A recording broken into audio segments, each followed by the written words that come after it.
नमस्कार, प्रणाम। मैं अंशु कुमार आप सभी का स्वागत करती हूँ हमारे आज के किसान चौपाल में, जिसमें हम बात करने वाले हैं आलू की उन्नत खेती के बारे में, रोग कीट नियंत्रण के बारे में और प्रमुख कृषि उपकरण यानी कि कुछ ट्रैक्टर के जो मॉडल्स हैं उनके बारे में। और ये कार्यक्रम है हम उत्तर प्रदेश कृषि विभाग और उद्यान विभाग के सहयोग से कर रहे हैं। साथ ही में CNH इंडस्ट्रियल और धानुका एग्रीटेक के साथ मिलकर हम ये कार्यक्रम कर रहे हैं, जिसका मकसद है किसानों को जागरूक करना, नई तकनीकों के बारे में बताना और किस तरीके से खेती में जो है वो किन किन चीज़ों का ध्यान रखना है, क्या करना है, क्या नहीं करना है। तो हमारे साथ आज जो गेस्ट हैं, पहले मैं उनका स्वागत करूंगी, लेकिन उससे पहले अगर ग्रीन टीवी का यूट्यूब चैनल अभी तक आपने सब्सक्राइब नहीं किया है तो तुरंत सब्सक्राइब कर ले, बेल आइकन भी प्रेस कर ले। साथ ही में ग्रीन टीवी के फेसबुक पेज को लाइक व फॉलो करके इंस्टाग्राम और ट्विटर पर भी फॉलो कर सकते हैं। तो हमारे साथ आज गेस्ट हैं, वो हैं Shri PK Mishra sir, deputy director agriculture Agra से। सर आपका स्वागत है हमारे कार्यक्रम में। हमारे साथ है Shri Kaushal Kumar Neeraj sir, deputy director horticulture. Sir आपका भी स्वागत है हमारे कार्यक्रम में। हमारे साथ है Ajay Sharma sir, CNH industrial से। सर आपका भी स्वागत है हमारे कार्यक्रम में। हमारे साथ है doctor RS Chauhan sir, KVK प्रभारी बिजपुरी से। सर आपका भी स्वागत है हमारे कार्यक्रम में। हमारे साथ है Subodh Kumar Gupta sir, chief marketing manager Dhanuka agritech से। सर आपका भी स्वागत है हमारे कार्यक्रम में। हमारे साथ है Premveer Singh ji, plant protection officer Agra से। सर आपका भी स्वागत है हमारे कार्यक्रम में। Vinod Singh ji, district agriculture officer. Sir आपका भी स्वागत है हमारे कार्यक्रम में। हमारे साथ जिला विकास अधिकारी डॉक्टर पूजा गुप्ता मैम भी जुड़ेंगी और कुछ एक्सपर्ट्स हैं जो हमारे साथ जुड़ेंगे। मैं आप सभी का स्वागत करना चाहूँगी हमारे कार्यक्रम में। सबसे पहले मैं निवेदन करना चाहूँगी, जो हमारे फर्स्ट आज के स्पीकर है डॉक्टर RS चौहान सर, प्रभारी कृषि विज्ञान केंद्र बिजपुरी से। सर आप बताएं स्वास्थ्य मृदा की महत्ता क्या होती है। जैसे कि कल वर्ल्ड सॉइल डे था और आप लोगों ने कार्यक्रम किया अपने कृषि विज्ञान केंद्र पे और लोगों को जागरूक किया, तो हम चाहते हैं कि हमारे कार्यक्रम में किसान चौपाल में जो यहाँ पे आए हैं उनको भी आप बताएं कि स्वास्थ्य मृदा के लिए क्या करना है, क्या नहीं करना और कैसे स्वास्थ्य मृदा की क्या महत्वता होती है, इसके बारे में बताएं प्लीज। सम्मानित डाइस और यहाँ इस सभा में उपस्थित किसान बंधुओं, मैं डॉक्टर राजेंद्र सिंह चौहान, वरिष्ठ वैज्ञानिक एवं अध्यक्ष कृषि विज्ञान केंद्र बिजपुरी, RBS कॉलेज आगरा से। आज ये जो कार्यक्रम है जिसमें विशेष रूप से हम लोग आलू के ऊपर चर्चा करने जा रहे हैं, उसमें मेरा जो विषय है वो मृदा कैसी होनी चाहिए या क्या परिस्थितियों में हमारे जो खेत की मृदा है किसान भाइयों की वो परिवर्तित होती जा रही है या क्या समस्याएं आ रही हैं। हमारे जो समस्या आ रही है पूरे क्षेत्र में, जनपद आगरा में, जैसा आप लोगों ने देखा होगा, लगभग 75,000 हेक्टेयर क्षेत्रफल में हम लोग आलू की खेती कर रहे हैं और बहुत बड़े स्तर पर उत्तर प्रदेश में आलू की खेती में आगरा को पहचाना जाता है, जाना जाता है, जिसमें बहुत सारी जो प्रजातियां हैं उनका तो रोल है ही है, लेकिन बहुत सारी जो हमारी मुख्य जो समस्या है वो हमारी मृदा को लेकर के है और मिट्टी की जो संरचना धीरे धीरे खराब हो रही है। उसके लिए हम लोग बहुत सारे प्रयास भी कर रहे हैं, किसान भाई भी प्रयास कर रहे हैं और बहुत सारी इस तरीके के कार्यक्रमों के द्वारा बहुत सारी जागरूकता भी आप लोगों के बीच में पहुंचाई जा रही है कि हम अपनी मृदा को कैसे स्वस्थ रखें और किस तरीके से उसकी जो उर्वरता है उसको बनाए रखें।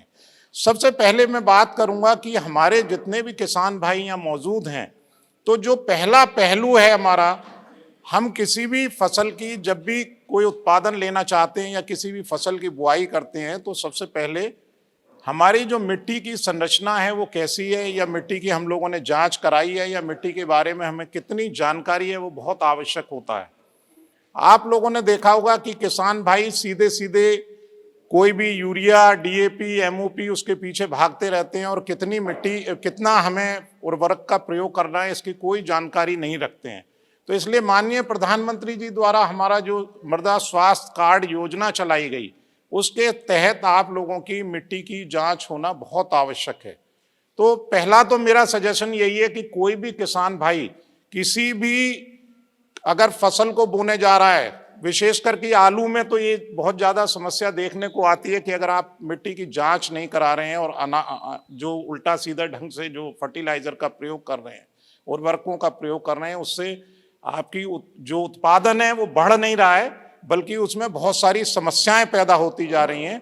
जैसे आप लोगों ने देखा होगा, कॉमन स्कैब बीमारी अपने जनपद में नहीं थी, लेकिन अभी 4-5 सालों से कॉमन स्कैब रोग जो है वो पूरे जनपद में फैल गया है।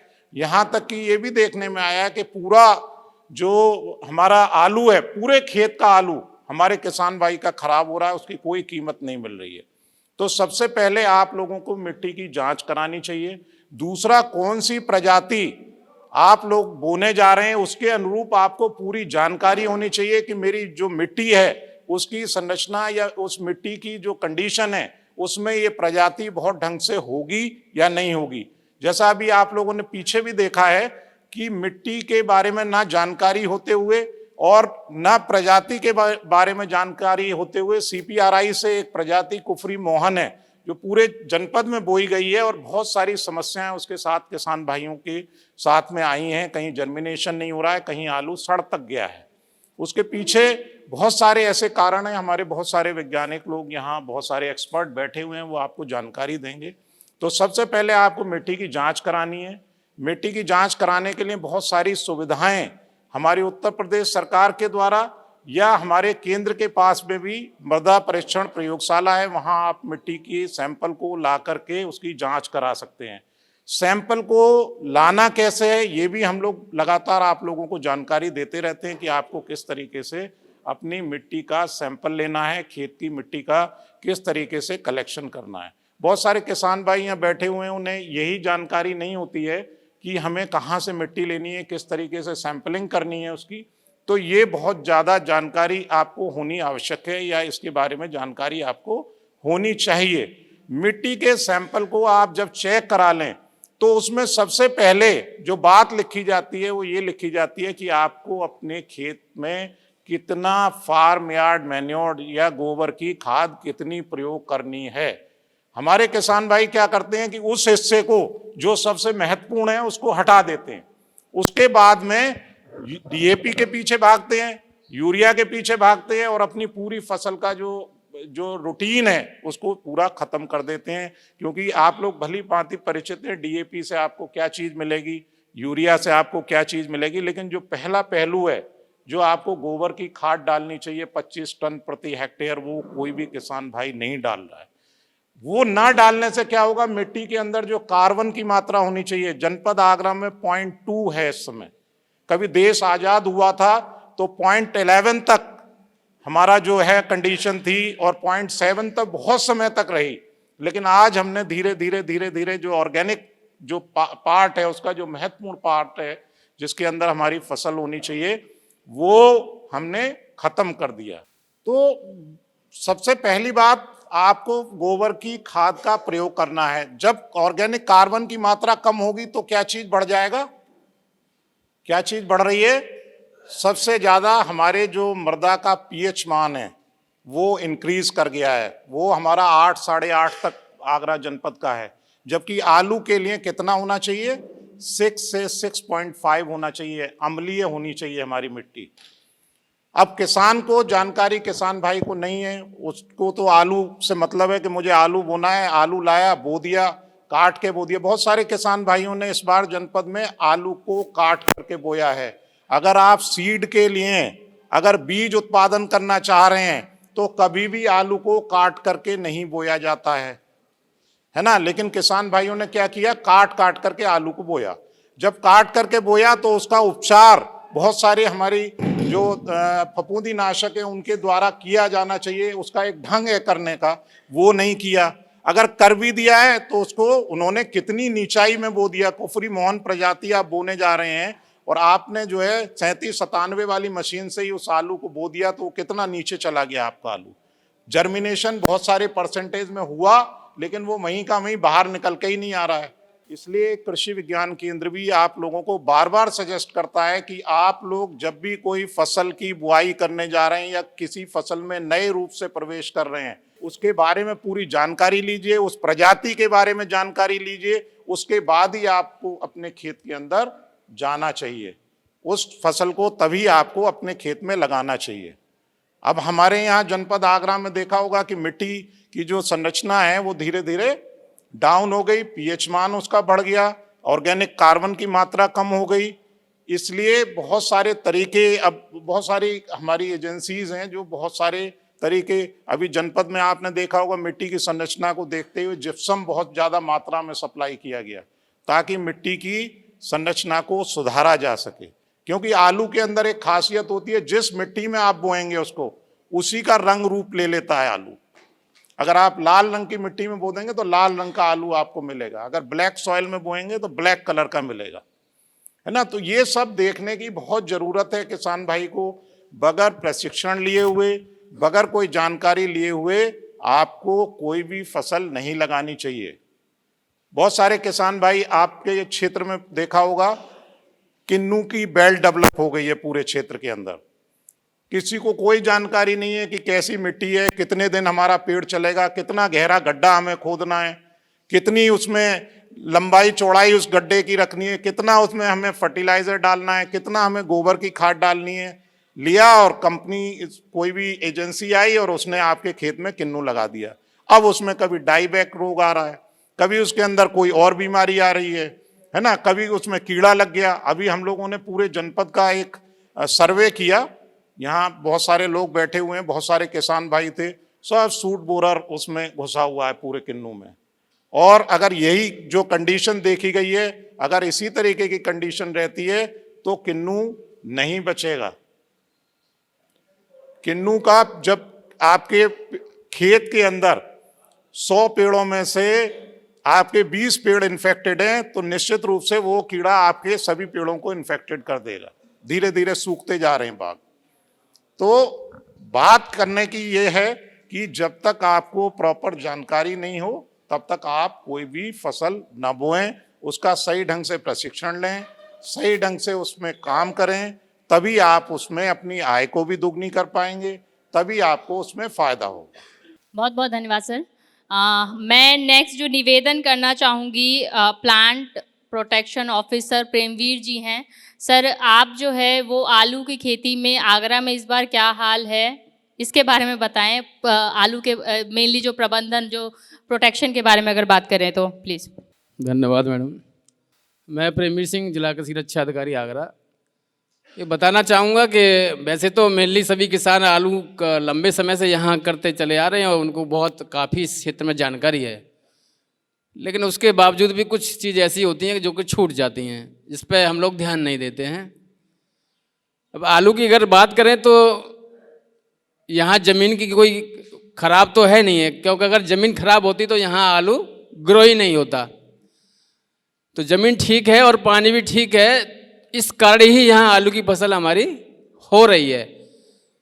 तो फिजिकल या केमिकल जो भी प्रॉपर्टीज हैं वो सब इसके लिए सूटेबल हैं, मतलब अच्छी हैं। तो विशेष सावधानी जो बरत रही है वो ये है कि इस समय मौसम ठीक चल रहा है और मौसम ठीक से कभी भी गड़बड़ा सकता है, तो ये विषम परिस्थितियाँ पैदा कर देगा, तो हमारा जो उत्पादन है वो घट जाएगा।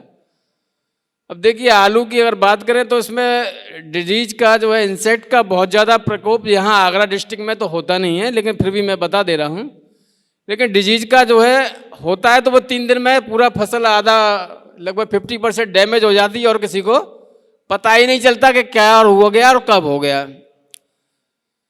तो देखिए जो मुख्य बीमारियाँ हमारे यहाँ आलू में जो लगती हैं, एक तो लगता है हमारे यहाँ अर्ली ब्लाइट।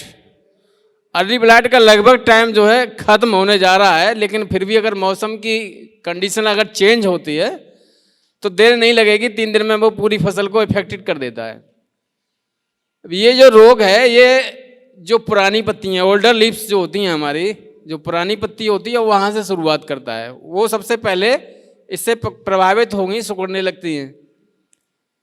तो इसके लिए जो है हमारे सभी किसान भाइयों को क्या करना है कि कॉपर ऑक्सीक्लोराइड एक तत्व आता है, वो 2 kg प्रति हेक्टेयर इसका स्प्रे कर देना है। इसके अलावा ज़्यादा दिखती है तो फिर जो है हमको मैंकोजेब, इसको M45 कहते हैं, उसका स्प्रे कर देना है। उसका भी 2 ml दवा जो है 1 लीटर पानी में घोलकर इसका स्प्रे करते हैं। करीब 300 से 400 लीटर पानी प्रति एकड़ हमारा लग जाता है। दूसरी जो बीमारी है हमारे यहाँ वो क्षति झुलसा लगती है। अर्ली जो ब्लाइट बीमारी है, इसका प्रकोप मेरे को अभी तक जिले में कहीं दिखा नहीं, मेरे पास अभी तक कोई शिकायत प्राप्त हुई है कि यहाँ इस बीमारी का प्रकोप हो रहा है, क्योंकि मोस्टली 90% जो हमारे किसान भाई हैं वो बीज को उपचारित करके बो रहे हैं। यदि बीज उपचारित करके बोते हैं तो रोग जो है बहुत जल्दी उसका प्रकोप नहीं होता है। तो इस बात को ध्यान रखते हुए हमको आगे की कार्रवाइयाँ अपनी फसलों में करनी है, क्या क्या हम अपना मैनेज कर सकते हैं। दूसरा, कुछ समय बाद फिर देखिए लेट ब्लाइट ऑफ पोटैटो आएगा। उसमें क्या है कि पूरा पौधा सूखता है, इसमें पुरानी पत्तियां सूखती थी, और उसका कारण क्या है कि वो साफ मौसम में ज़्यादातर फैलता है। अर्ली ब्लाइट है वो मौसम खराब पे फैलता है, लेकिन लेट ब्लाइट है वो साफ मौसम में ज़्यादा फैलता है। कारण क्या है कि जब ठंड बढ़ जाती है तो सॉइल का टेम्परेचर जो है कम हो जाता है, और जैसे ही सॉइल का टेम्परेचर कम हो जाता है तो फिर वो उसका फंगस जन्म लेने लगता है, और 24 घंटे में फसल एकदम जली हुई सी दिखाई देने लगती है। तो उसके लिए भी हमको जो है डाइथेन Z78, डाइथेन M45 और कॉपर ऑक्सीक्लोराइड का प्रयोग हम जो है कर सकते हैं। बाकी सभी लोग जानते हैं मार्केट में इतनी अवेलेबिलिटी हो गई है, 100 प्रोडक्ट कम से कम मार्केट में अवेलेबल हैं। लेकिन मैं इसका टेक्निकल यही होगा, कोई कुछ भी बेचे, टेक्निकल लगभग फंजीसाइड ही है, और फंजीसाइड में जो भी आते हैं वो सब वही रहेगा। तो ये भयंकर जो बीमारी दो थी, ये तो तीसरी एक बीमारी देखिए हमारे यहाँ लगती है ब्लैक स्कर्फ। ब्लैक स्कर्फ में भी क्या होता है कि जो आलू पर देखते हैं वो काला काला जो जम जाता है, वो बीमारी है, और उससे क्या है कि मार्केट का जो दाम है वो एकदम घट जाता है। उसको आलू को देखते ही व्यापारी पीछे हटने लगता है, होता है कि मैं इस आलू को नहीं खरीदूंगा, खरीदूंगा तो सस्ते दामों पर खरीदूंगा। तो उस बीमारी से बचने के लिए हमको क्या करना है?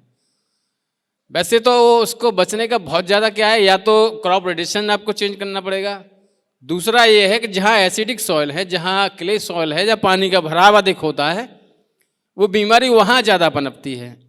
जहाँ हमारी भूमि जो है सैंडी है, सैंडी लोमी है, तो वहाँ इस बीमारी का प्रकोप बहुत ज़्यादा दिखाई नहीं दिया था।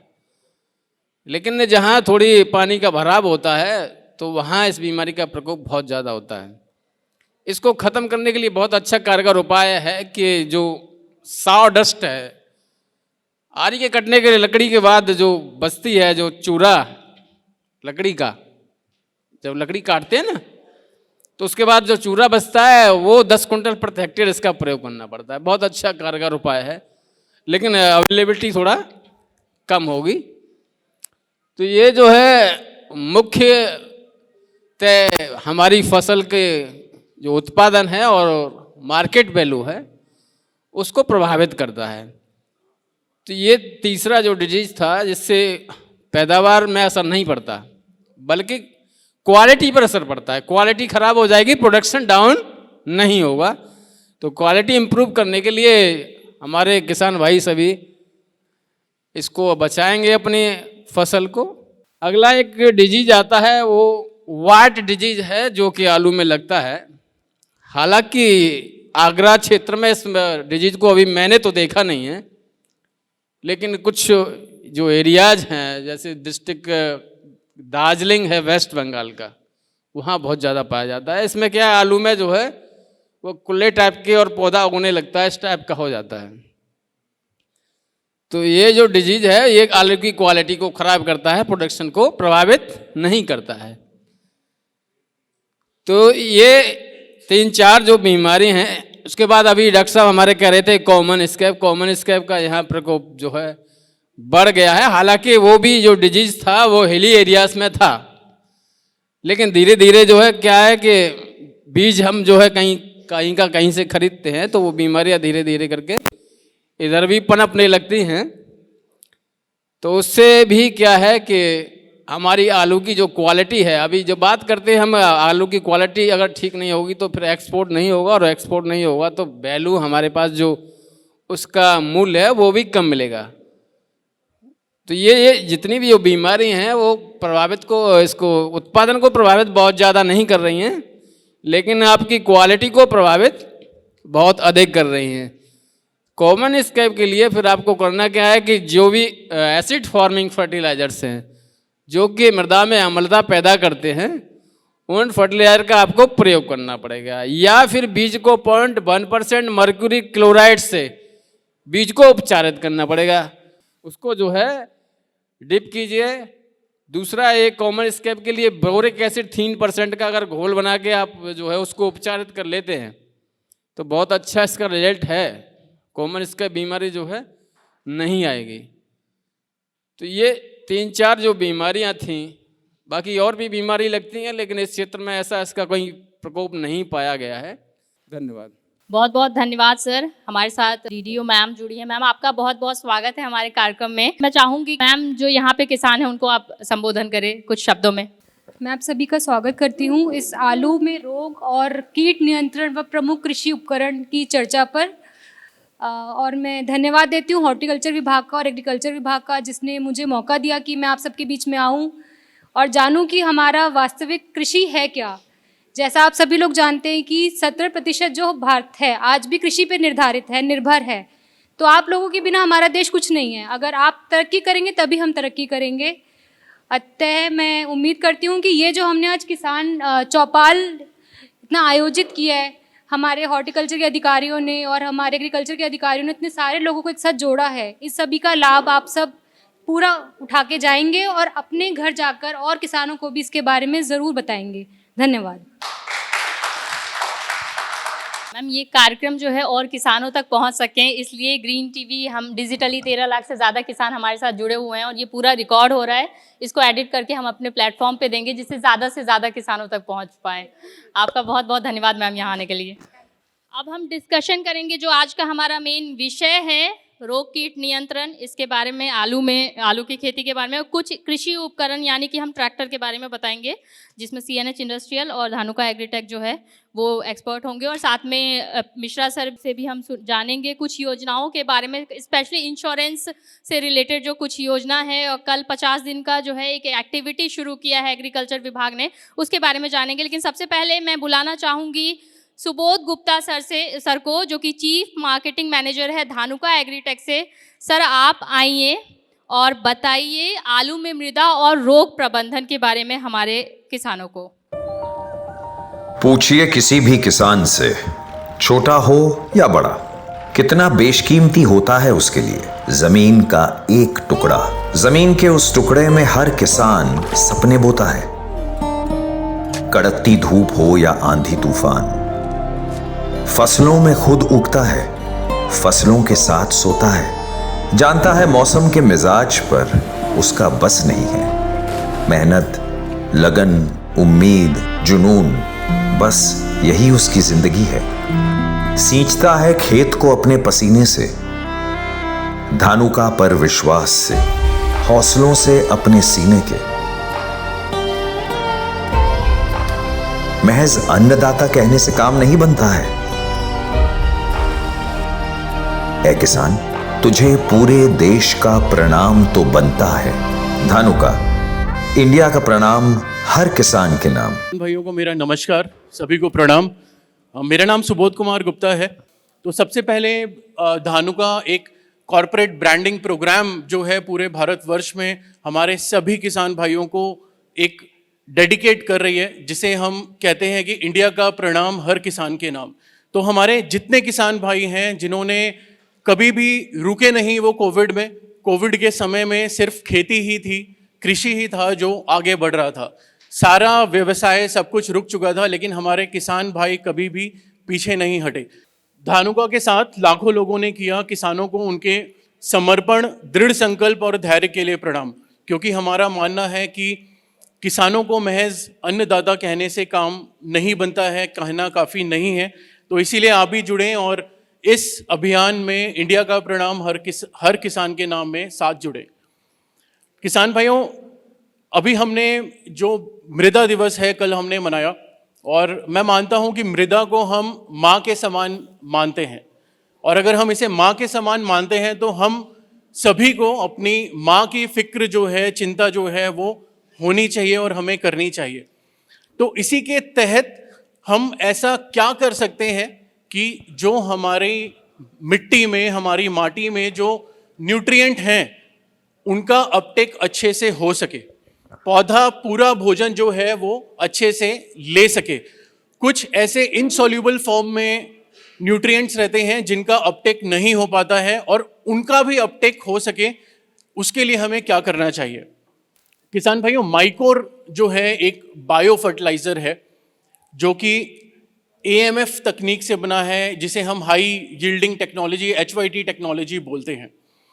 ये जो माइकोराइजा है इसके अंदर एंडोमाइकोराइजा जो है 90% है। जितने भी मार्केट में माइकोराइजा आते हैं उसके अंदर एक्टोमाइकोराइजा होते हैं। एंडोमाइकोराइजा से हमें फायदा क्या होता है, मैं आपको कुछ तस्वीरों के जरिए और रिजल्ट के जरिए आने वाली स्लाइड्स में मैं आपको दिखाऊंगा। जब हम इसका प्रयोग करते हैं तो इसके जो स्पोर्स होते हैं वो रूट्स में जाकर के इस्टेब्लिश हो जाते हैं, जड़ों में जाकर के ये इस्टेब्लिश हो जाते हैं। जैसे ही ये रूट्स में इस्टेब्लिश होंगे वैसे ही ये हमारे जो न्यूट्रिएंट्स हैं उनका अपटेक जो है वो शुरू कर देते हैं। जड़ों का विकास और ज़्यादा अच्छे तरीके से होता है। वो कैसे दिखेगा मैं अभी आने वाली स्लाइड्स में आपको दिखाऊंगा, जिससे जहाँ पे न्यूट्रिएंट नहीं खींच पा रही थी हमारी जड़ें, अब वहाँ भी जड़ें जो है वो न्यूट्रिएंट को खींच सकती हैं। मिट्टी को ये भुरभुरा बनाने का काम करता है, जिससे हमारी मिट्टी के अंदर जो ऑक्सीजन लेने की क्षमता है, ऑक्सीजनेशन जिसे हम बोलते हैं, वो ज़्यादा अच्छे से हो सके। इसका प्रयोग जो है 4 किलो जो है प्रति एकड़ इसका प्रयोग हमारे किसान भाई कर सकते हैं। जब आप खाद वगैरह देते हैं तो उसके साथ में आप माइकोर का प्रयोग कर सकते हैं। और आलू की फसल में जब हम अपनी फसल में फर्स्ट टाइम जब हम खाद देते हैं तब लगा सकते हैं। फिर अगर 25 दिन के आसपास की जब हमारी फसल हो गई है, जब हम दोबारा से खाद देते हैं तो हम इसको लगा सकते हैं। एक और चीज़ बताऊंगा कि जब आप माइकोर का प्रयोग करेंगे तो आपकी खाद अगर आप 2-2 बोरी भी अगर आप कम कर दोगे तो भी कोई असर आपकी फसल पे नहीं पड़ेगा, क्योंकि माइकोर जो है वो आपकी फसल में अच्छे से काम करेगा और सही तरीके से खाद को ला करके देगा। ये कुछ डिफरेंस है, इस तकनीकी डिफरेंस में मैं नहीं जाऊंगा, सिर्फ यहाँ पे इतना बताना चाहूँगा कि जो स्पोर लोड होता है, जो हम माइकोराइजा मार्केट में लेते हैं, उसका जो स्पोर लोड होता है तकनीकी तरीके से उसमें 60 स्पोर प्रति ग्राम होते हैं, लेकिन इसमें 100 से 500 स्पोर प्रति ग्राम जो है वो पाया जाता है, जो माइकोर की मैं बात कर रहा हूँ। और जल्दी से एब्जॉर्प्शन होता है, मतलब जल्दी से न्यूट्रिशन को ये खींचता है। बाकी जितने भी माइकोराइजा हैं उनका कार्यविधि उतना फास्ट नहीं है। तो रिजल्ट्स के जरिए आपको कुछ दिखाता हूं। ये बंगाल का रिजल्ट है आलू में। आप देखेंगे जहां पे माइकोर ट्रीटेड है वहां पे आलू के जो कंद हैं उनका साइज कितना समान हम देख सकते हैं, वहीं पे जड़ों का भी विकास हम देख सकते हैं। धानुका का माइकोर हाई यील्डिंग टेक्नोलॉजी पर आधारित एक ऐसा उत्पाद जो पौधों की जड़ों में लाता है जान। जब जड़ों में हो जान, बढ़ेगी उपज, बढ़ेगा मान। इंडिया का प्रणाम हर किसान के नाम। रिसेंट जो हमने कन्नौज में, यूपी में और आगरा में भी हमने रिजल्ट्स लिए, वो भी मैं आपको शेयर करता हूं। आप देख सकते हैं ये इस साल का रिजल्ट है। जहां पे हमने माइकोर का प्रयोग किया वहां देखिए कितनी विशालकाय जो है जड़ें हम देख सकते हैं। सीधा सीधा विषय यह है कि जब हमारी जड़ों का विकास अच्छी तरीके से होगा तब हमारा पौधा स्वस्थ रहेगा, भोजन अच्छे से बना पाएगा और नीचे हमारे जो कंद हैं वो अच्छे और समान साइज के आकार के हो सकेंगे। हमारी फसल भी जल्दी भागेगी आगे, क्योंकि हमारी रूट स्ट्रांग है तो हमारा पौधा भी अच्छे से विकसित करेगा। आप देख सकते हैं माइको ट्रीटेड में और जहां पे फार्मर प्रैक्टिस है, दोनों सेम डे को लगाए गए थे किसान के यहाँ पे, और अंतर हमें साफ नजर आ रहा है। किसान भाइयों, कुछ ऐसी मेजर प्रॉब्लम है जो बैक्टीरिया की वजह से होती हैं, लेकिन हमारे किसान भाई उसमें स्प्रे क्या कर रहे हैं, फंजीसाइड, जिसकी वजह से हमें रिजल्ट नहीं मिल रहा। हमने कॉमन स्कैब की बात करी। कॉमन स्कैब जो है वो स्ट्रेप्टोमाइसिस स्कैबीज जो पैथोजन है, बैक्टीरिया है, उसकी वजह से होता है। और अगर हम ब्लैक लेग की बात करें, काली जड़ की बात करें, ये भी एक पैक्टोबैक्टीरियम जो पैथोजन है उसकी वजह से हो रहा है। काफी जगह पे हम ये समझ रहे हैं कि हमारा पौधा छोटा रह गया है और उसमें किसान जो है कीटनाशक का प्रयोग कर रहा है। वो सोच रहा है कि रस चूसक कीट का इस पे प्रभाव पड़ा है, लेकिन आप अगर जड़ निकाल के देखेंगे तो उसमें आपको दिखेगा कि जड़ गलन जो है वो काफी अधिक मात्रा में हो रही है। कन्नौज की अगर बात करें, काफ़ी भारी नुकसान किसानों को वहाँ पे देखने को मिला है। धानुका एक ऐसा प्रोडक्ट मार्केट में लेकर के आई है जिसके अंदर फफूंदीनाशक और जीवाणुनाशक दोनों एक साथ है। आपको दोनों अलग अलग दवाइयों का मिश्रण करने की आवश्यकता नहीं है। साथ ही साथ जो बैक्टीरिसाइड है इसके अंदर वो है कासुगामाइसिन। कासुगामाइसिन जो है वो प्लांट एंटीबायोटिक है। हमारे किसान जितने भी अभी तक स्ट्रेप्टोमाइसिन का इस्तेमाल करते थे, स्ट्रेप्टोमाइसिन जो है वो ह्यूमन एंटीबायोटिक है और उसका इस्तेमाल करने के बाद हमारी फसल पे हमें झटका सा जो है वो नज़र आता है। उससे ज़्यादा बेटर जो है वो कासुगामाइसिन है। इसका प्रयोग करने से हमारे किसान भाइयों को अर्ली ब्लाइट जो हमारे यहाँ पे मुख्य समस्या है, लगभग 30 से 40 दिन की अवस्था के बीच में इसके आने की संभावनाएं हो सकती हैं। जनरली तो वेदर पे डिपेंड करता है। और ब्लैक लेग ऑफ पोटैटो जो काली जड़ है उसके लिए इसका प्रयोग करने से आपको फायदा मिलेगा।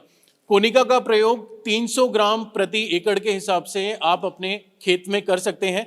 700-750 रुपये प्रति एकड़ का खर्चा इसमें आएगा। लेकिन जब कोनिका का आप प्रयोग करेंगे तो आपके 2-3 स्प्रे जो है वो कम हो जाएंगे। आपको 2-3 स्प्रे जो एक्स्ट्रा आप करते वो करने की जरूरत नहीं पड़ेगी। एक स्प्रे से आपको काफी लंबी अवधि तक का नियंत्रण मिलेगा। तो ये पहली बार आप देख सकते हैं धानुका लेकर के आई है जो फफूंदीनाशक एवं जीवाणुनाशक की शक्ति एक साथ है, जिसमें इसके बारे में मैंने आपको बता दिया।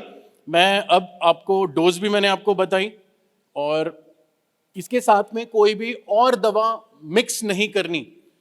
अगर आप इसके साथ कोई भी दवा मिक्स करेंगे, कॉपर के साथ में जनरली हमें कोई और दवा का प्रयोग नहीं करना चाहिए, वरना फाइटो आने के चांसेस रहेंगे, फसल पे झटका आने का चांस रहेगा। सल्फर के साथ इसको इस्तेमाल नहीं करना है। सल्फर जब आप ले रहे हैं अलग से लें, सल्फर के साथ इसका आपको इस्तेमाल नहीं करना है, ध्यान रखना है। तो कोनिका ट्रीटेड में और अनट्रीटेड में आप देख सकते हैं कि फसल की कैनोपी में कितना प्रभाव और हरियाली में हमें प्रभाव देखने को मिलता है। ये इस साल हमने 25 से 35 दिन के बीच में कन्नौज में जब ये बीमारी आई तब हमने वहाँ पे डेमोन्स्ट्रेशंस किए। आप एकदम आखिरी वाली जो 2 फोटोग्राफ हैं वो देख सकते हैं कि किस तरीके से सिकुड़ा हुआ पौधा लग रहा है और जड़ों में आप देख सकते हैं कि कैसे प्रभाव हमारे को नजर आ रहा है। किसान भाइयों, जब हम पछेती झुलसा की बात करते हैं तो पछेती झुलसा हमारे यहाँ पे बहुत बड़ी समस्या, अगर मैं पूरे यूपी की बात करूं तो बहुत बड़ी समस्या है। पछेती झुलसा आगरा जनपद में उतना ज़्यादा नहीं अभी तक देखा गया, लेकिन जब ये आता है तो इसके लिए हमें क्या हथियार रखना है, कैसे हम पछेती झुलसा का नियंत्रण कर सकते हैं और फसल में वृद्धि ला सकते हैं, उसके बारे में मैं आपको बताऊंगा। किरारी नाम का एक उत्पाद है जो सेंट्रल इंसेक्टिसाइड बोर्ड, जिसे हम CIB बोलते हैं, उसके द्वारा पंजीकृत है। ये लेट ब्लाइट ऑफ पोटैटो के लिए सेंट्रल इंसेक्टिसाइड बोर्ड द्वारा पंजीकृत है। हमारे जितने किसान भाई हैं, मैं सभी को बताना चाहता हूं कि हर एक दवाई की शीशी या पैकेट के साथ में एक ऐसा कागज आपको मिलता है देखने के लिए। इस कागज को हम बोलते हैं DFU। इस कागज को आप अपने साथ जरूर लें। इसमें आपकी जो भाषा में आप बात करते हैं उस भाषा में इसमें लिखा हुआ रहता है कि central insecticide board registration committee ने इसको कौन सी बीमारी और कौन सी फसल के लिए इसको पंजीकृत किया है। बिना ट्रायल, बिना रजिस्ट्रेशन के इसके अंदर वो नाम नहीं आएगा। तो डोज कितना जाना चाहिए, कितनी मात्रा में पानी जाना चाहिए, वो सारी की सारी जानकारी आपको इस DFU के अंदर मिलती है। इससे हमें और जानकारी भी मिलेगी कि क्या हम सही मात्रा में दवाई का प्रयोग कर रहे हैं या नहीं। तो किसान भाइयों, मैं अगला प्रोडक्ट जो है किरारी, उसके बारे में आपको बताना चाहूँगा। किरारी एक ऐसा उत्पाद है जो लेट ब्लाइट के लिए धानुका लेकर के आई है, जिसके अंदर जो टेक्निकल है वो है एमिसल्ब्रोम 20% SC। ये जो टेक्निकल है भारत में सिर्फ धानुका लेकर के आई है और काफ़ी रिसर्च और अलग अलग जगह ट्रायल करने के बाद में हम ये किसानों के लिए लेकर के आए हैं। लास्ट ईयर हमने इसके रिजल्ट्स पूरे भारत में देखे। तो पछेती झुलसा कुछ इस तरीके से दिखता है। कन्नौज में ये मैंने फोटोग्राफ क्लिक किया था। 10 दिन के लिए मैं कन्नौज में था जब भारी मात्रा में खेत जो है वो खत्म हो रहे थे पछेती झुलसा की वजह से। तो ये देख सकते हैं कि किस तरीके से ये डैमेज जो है वो कर सकता है। सर ने जैसे ही बताया कि टेम्परेचर जो है सॉइल का वो डाउन हो जाता है, और डाउन होने की वजह से जो फंगल स्पोर्स हैं पछेती झुलसा के, फाइटोफ्थोरा जो पैथोजन है वो एक्टिव हो जाता है। उसके एक्टिव होने की वजह से हमारी फसल पे 24 से 48 घंटे के अंदर ऐसा प्रभाव पड़ता है कि हमारी फसल पूरी नष्ट हो जाती है। तो उसका बचाव कैसे करना है? जब मौसम हमें दिख रहा है कि अनुकूल हो चुका है पछेती झुलसा के लिए, तुरंत किरारी का स्प्रे 200 ml प्रति एकड़ के हिसाब से आप अपने खेत में कर सकते हैं। आप देखिए, हम देखेंगे कि रिलेटिव ह्यूमिडिटी, जिसे हम आर्द्रता बोलते हैं, 90% से ऊपर होगी। टेम्परेचर 9 डिग्री से 24 डिग्री सेल्सियस के आसपास रहेगा, तो हमें इसका स्प्रे जो है वो करना चाहिए। तो ट्यूबर पे भी इसका इम्पैक्ट पड़ता है पछेती झुलसा का। कुछ रिजल्ट्स के जरिए मैं आपको शो करता हूं। तो पहला स्प्रे इसका प्रिवेंटिव में, मतलब बीमारी आने से पहले आप 35 से 45 दिन और 50 से 55 दिन के बीच में दूसरा स्प्रे जो है आप ले सकते हैं। किसान भाइयों, आप देख सकते हैं दोनों ही जो फोटोग्राफ में है उसमें उपचारित और अनुपचारित का रिजल्ट आपके सामने है, जो हमने पिछले साल जहां बीमारी आई थी वहां पे हमने करके देखा है। आप देख सकते हैं जब हम हार्वेस्ट करने भी गए, आलू का निकालने भी गए आलू खेत से, तो हमने ये देखा कि जहां किरारी हमने स्प्रे किया था वहां पे बीमारी आने के बाद भी आप देख सकते हैं कि ये जो आप देख रहे हैं जहां पे बॉटल है, ये आलू का पौधा कैसा लग रहा है। और ये जो है किसान का अभ्यास था। आप सीधे समझिए कि जब फसल हमारी आखिरी तक हरी रहेगी तो नीचे हमारे आलू बेहतर बनेंगे, अच्छे बनेंगे। उसी प्रकार हमने जब आलू को निकाला खेत से, तब हमने देखा कि समान साइज के आलू और कोई दाग धब्बे नहीं, उसमें एकदम फ्रेश आलू, अच्छे आलू हमारे को प्राप्त हुए। टेस्टिमोनियल जो है आप सभी के सामने लगातार चल रहे हैं, और आप लोगों का नंबर हमारे पास में आ जाएगा। तो मैं आप लोगों को सभी को, जो आप ही के क्षेत्र की सफलता की कहानियां होंगी या आप लोग हमारे साथ जुड़ना चाहेंगे, आपके खेत में अगर हम ट्रायल करें, डेमो करें, तो हम आपके साथ जुड़ेंगे और आपके पास ज़रूर आएंगे। तो मेरे को अभी यहीं पे मैं अपनी वाणी को विराम देता हूं। हमारा स्टॉल बाहर लगा है, आप अगर अधिक और जानकारी चाहते हैं, अपने खेत में चाहते हैं हम डेमो करें, हम अवश्य आपके पास आएंगे। आप सभी का बहुत बहुत धन्यवाद। बहुत बहुत धन्यवाद सर। मैं जो है वो हमारे अगले जो अतिथि हैं, जो गेस्ट हैं हमारे, वो CNH इंडस्ट्रियल से हैं, जिनके सहयोग से हम ये कार्यक्रम कर रहे हैं। मैं सर को बुलाऊंगी, उससे पहले एक वीडियो मैं चाहूँगी कि वो वीडियो आप देख लीजिए। वो हवा में उड़कर विलन नहीं मारते, पर भूख प्यास जैसे विलन का खात्मा जरूर करते हैं। तभी है ये असली हीरो। ये जिम में घंटों पसीना नहीं बहाते, पर जब तक इनके पसीने से धरती ना सींचे, तब तक खेतों में हरियाली नहीं आती। तभी है ये असली हीरो। न्यू हॉलैंड की बेहतरीन माइलेज, पावर और रफ्तार हर असंभव को संभव कर दिखाए। न्यू हॉलैंड, असली हीरो की असली ताकत। अजय शर्मा जी हैं, ये CNH इंडस्ट्रियल से हैं, एरिया मैनेजर आप लोगों के ही बीच से। सर आपका स्वागत है, और आगे जो है वो आप कार्यक्रम संभालें।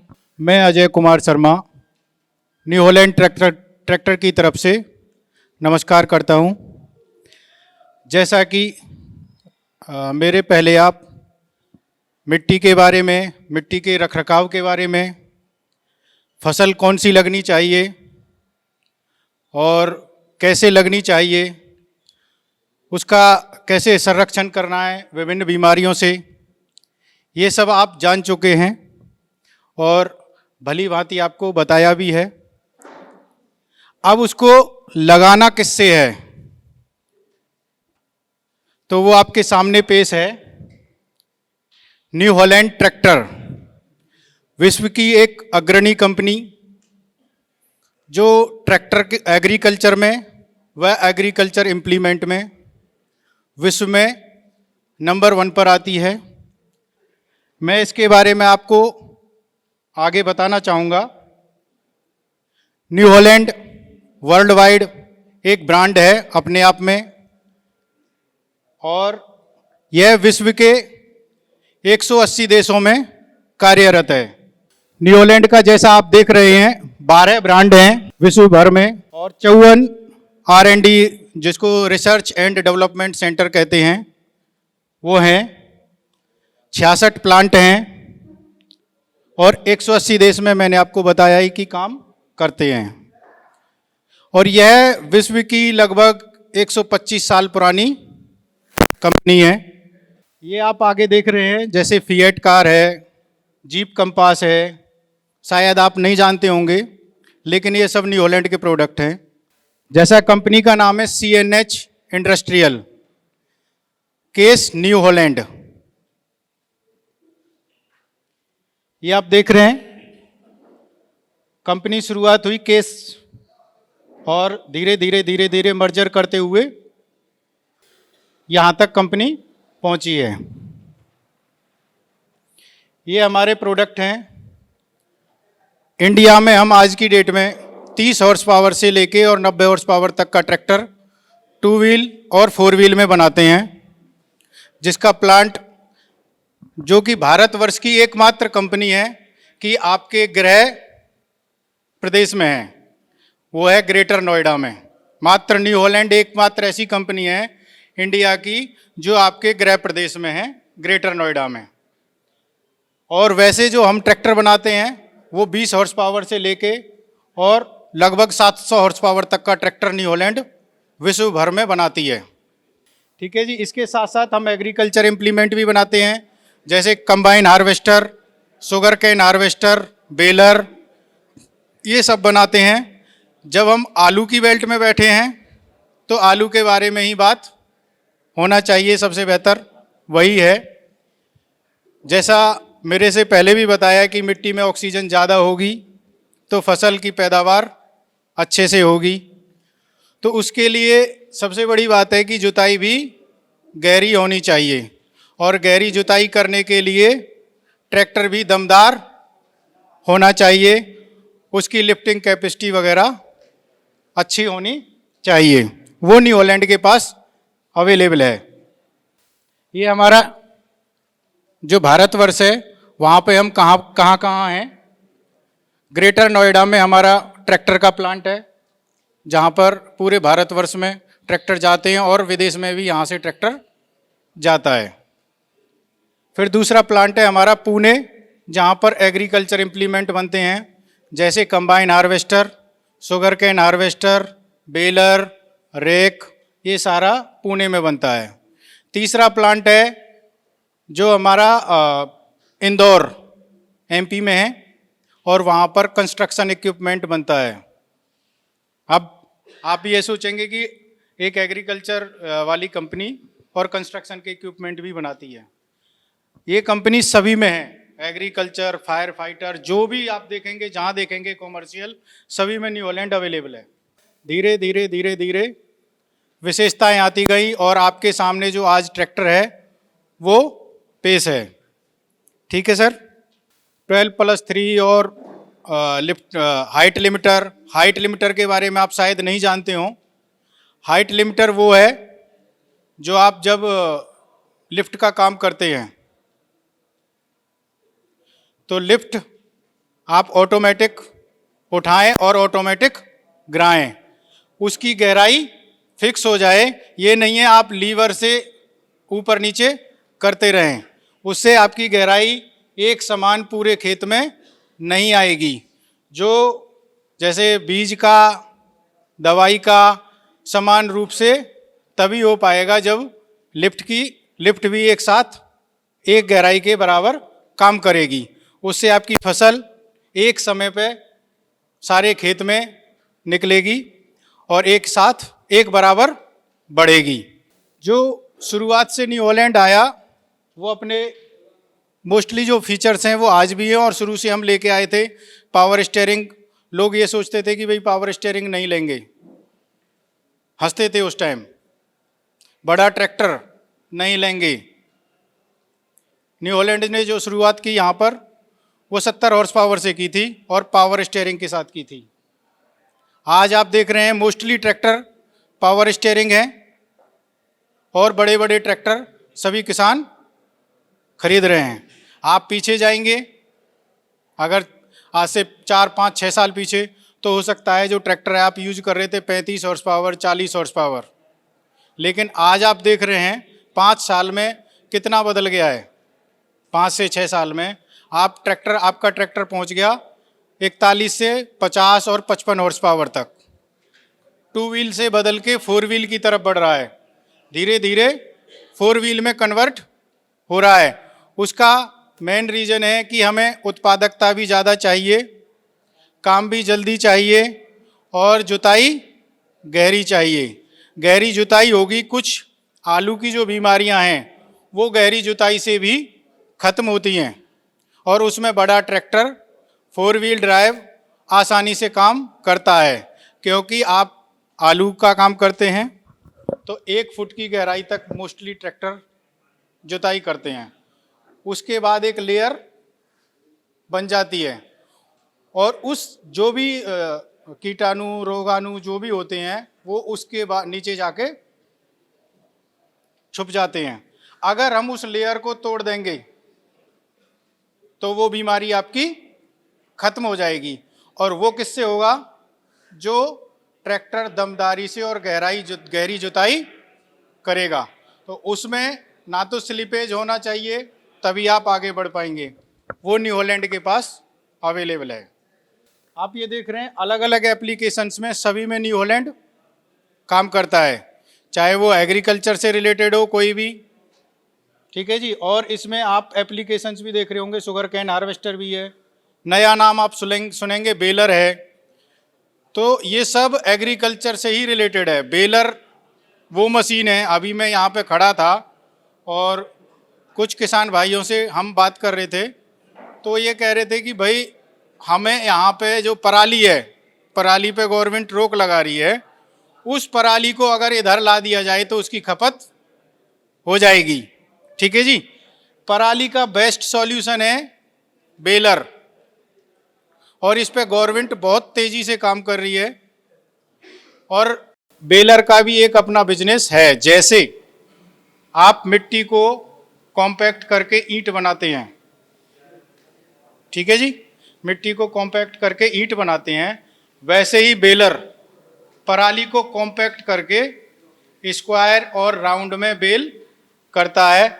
आप 10 एकड़ 20 एकड़ या 100 एकड़ की पराली को एक छोटे से एरिया में स्टोर कर सकते हैं और उसको आगे यूज कर सकते हैं। उसके यूज भी बहुत अच्छे बिजनेस लोग कर रहे हैं।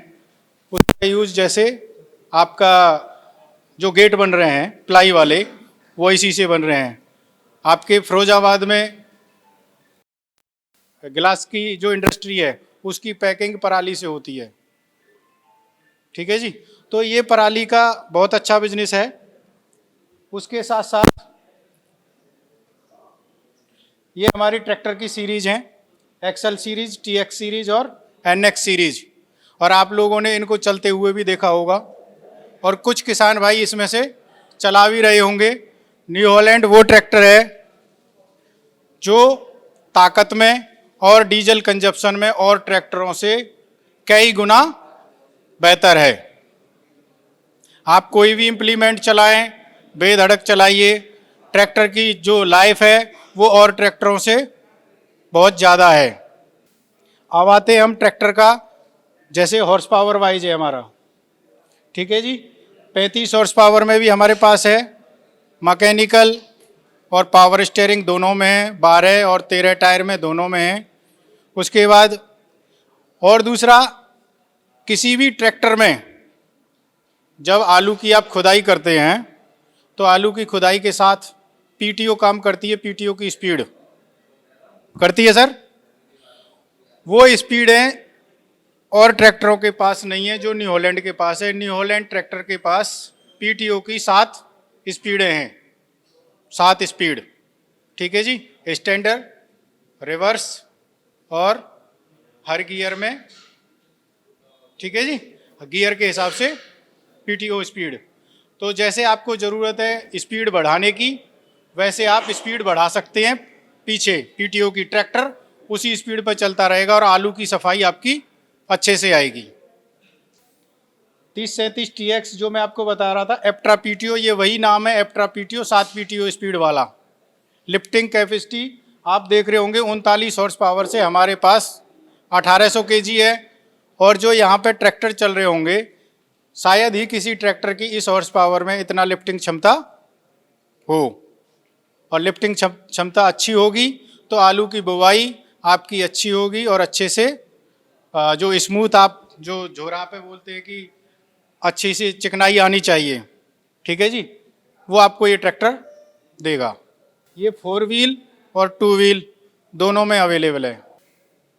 फिर इसके बाद आता है हमारा, इसके बीच में और भी ट्रैक्टर कुछ आ गए हैं जो किसान ने अपनी ज़रूरत के हिसाब से बताया कि अगर ये ट्रैक्टर आ जाते हैं तो मतलब हम लोगों को काफ़ी सहूलियत मिलेगी। जैसा बीच में और आप बाहर देख रहे होंगे, एक 3037 सुपर है जो कि 41 हॉर्स पावर ट्रैक्टर है। और उस रेंज का कोई भी ट्रैक्टर उसके साथ डीजल कंजप्शन या काम में नहीं आ सकता है।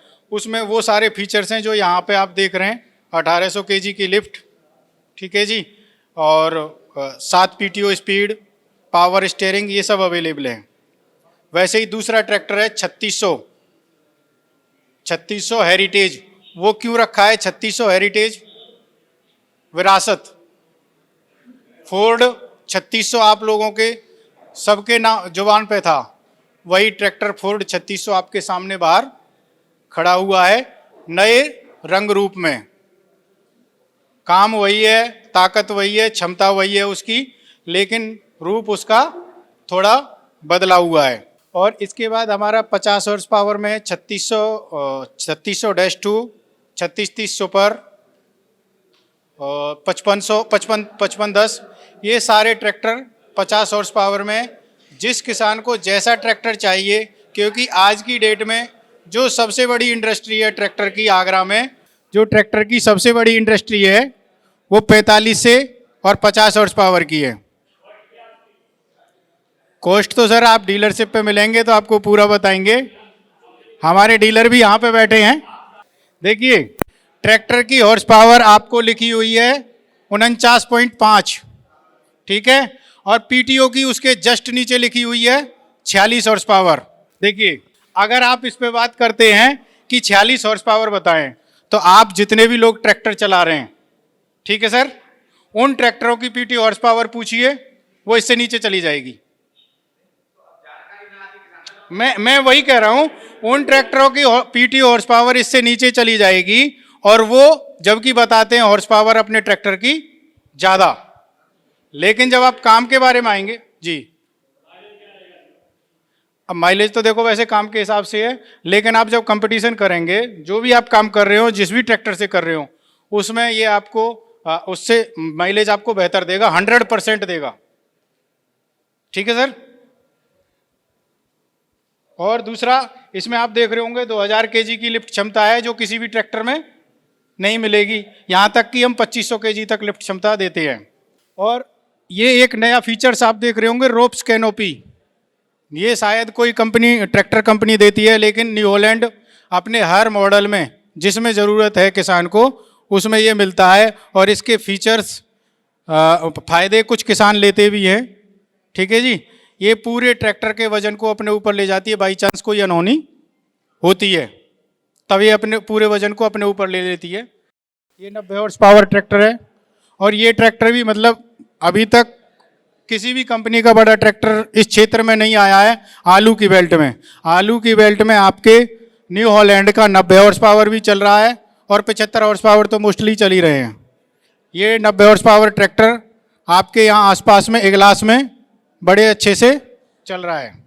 ये आप देख रहे हैं शुगर कैन हार्वेस्टर है। जैसा उत्तर प्रदेश आबादी में है, वैसा ही उत्तर प्रदेश कई कार्यों में और में भी है। ट्रैक्टर की खपत में उत्तर प्रदेश इंडिया में नंबर 1 पे है। इंडिया में उत्तर प्रदेश में 1.25 लाख ट्रैक्टर पूरे साल भर में बिकता है, सभी का मिलके, ठीक है सर। गन्ना उत्पादन में उत्तर प्रदेश नंबर 1 पूरे इंडिया में। आलू उत्पादन में उत्तर प्रदेश नंबर 1 इंडिया में, ठीक है जी। तो उसी को देखते हुए कंपनी ने शुगर कैन हार्वेस्टर भी यहाँ पे इंट्रोड्यूस किया, और ये मशीन जो बनती है हमारे पुणे में बनती है और इंडिया में अच्छी खासी ये चल भी रही है। ये क्या करती है, क्योंकि जैसे जैसे मशीनीकरण होता जा रहा है वैसे ही लेबर भी किसान को कम मिलती है। जब फसल का टाइम होता है या तो लेबर शहर की तरफ चली जा रही है, तो उसके लिए क्या है, फसल का टाइम जो हार्वेस्टिंग का है वो कम होता जा रहा है, सूख जाती है। तो कंपनी ने ये मशीन बनाई और ये अच्छे खासे से खड़े हुए गन्ने को काटती है, साफ करती है और ट्राली में अपने आप लोड करती है। सारा काम खुद मशीन अपने आप कर देती है। ये कंबाइन हार्वेस्टर है। आपने कंबाइन बहुत देखी होंगी, अलग अलग कंपनियों की देखी होंगी, लेकिन ये अपने आप में सबसे अलग कंबाइन है जो कि क्षमता में 130 हॉर्स पावर इंजन के साथ है। Other combine maximum 100 horse power engine के साथ हैं। ठीक है जी। इसमें डबल थ्रेशर है और ये लगभग 17 फसलों को काटती है जो और कंबाइन नहीं कर सकती हैं। ठीक है जी। इसका कटरवार और कंबाइनों से चौड़ा है और कंबाइन मैक्सिमम 14 फीट तक का कटरवार लेके चलती हैं, ये 15 फीट का लेके चलती है। तो उतने ही टाइम में ये ज़्यादा फसल काटेगी और आपको ज़्यादा कमा के देगी। अब ये आप देख रहे हैं, इससे आगे जो मैं आपको बता रहा था, रेक एंड बेलर, ये नीचे वाले जो 2 स्लाइड हैं, रेक एंड बेलर, ये जो पराली वाला काम है उसको अच्छी भली भांति करते हैं। पहले ये क्या करता है, रेक चलती है, पराली को इकट्ठा करती है एक जगह पे और बेलर उसको कॉम्पैक्ट करके स्क्वायर में बनाता जाता है। और जो किसान इसको समझ रहा है वो इनको पूरी एक यूनिट के तहत खरीद रहे हैं। जैसे पंजाब में 2-2 करोड़ की डीलें होती हैं, एक ट्रैक्टर और एक बेलर। आपके यूपी में अभी हमने बदायूं में HPCL गवर्नमेंट का डिपार्टमेंट है, उसमें विद बेलर हमने ट्रैक्टर दिए हैं 5 और 5 बेलर दिए हैं। ये मशीन है, आप देख रहे हैं, चॉपर, खड़ी हुई फसल को काटती है, चारा बनाती है और पशु के जो है जानवर उसके सामने सीधा पेश हो जाता है। और ये इंडिया में लगभग अभी तक 4 से 5 मशीनें गई है। इस मशीन की कीमत भी अच्छी खासी है। ये आप देख रहे हैं न्यूमेटिक प्लांटर, स्प्रेयर। तो जो मेरे से पहले आने वाले हैं उन्होंने सभी ने यही बताया था कि मृदा का संरक्षण, मृदा का रखरखाव, ठीक है जी, फसल कैसे बोनी है, कौन सी लगानी है, कौन सा पेस्टिसाइड ज़्यादा है लगाना है, लेकिन वो डलेगा कैसे, वो आपके सामने पेश है। वो न्यू हॉलैंड के साथ आप अच्छे से लगा सकते हैं। अब मैं आपको और थोड़ा सा जो न्यू हॉलैंड के बारे में, न्यू हॉलैंड एक इकलौती कंपनी है इंडिया में जो 6 साल या 6000 घंटे की वारंटी देती है और वो भी ट्रांसफरेबल। अदर कोई भी कंपनी ये नहीं देती है। ठीक है जी। दूसरा, लास्ट में अंत में मैं आपसे कहना चाहूँगा सभी किसान भाइयों को, आपके प्रदेश में ट्रैक्टर बनता है और मैं आप सभी को, आप लिखवा दीजिएगा जहाँ पे आपने रजिस्ट्रेशन कराया है। मैं सभी को आमंत्रित करना चाहूँगा कि आप अपने ट्रैक्टर को बनते हुए स्वयं अपनी आँखों से आइए और नोएडा प्लांट में देखिए। धन्यवाद। बहुत बहुत धन्यवाद सर।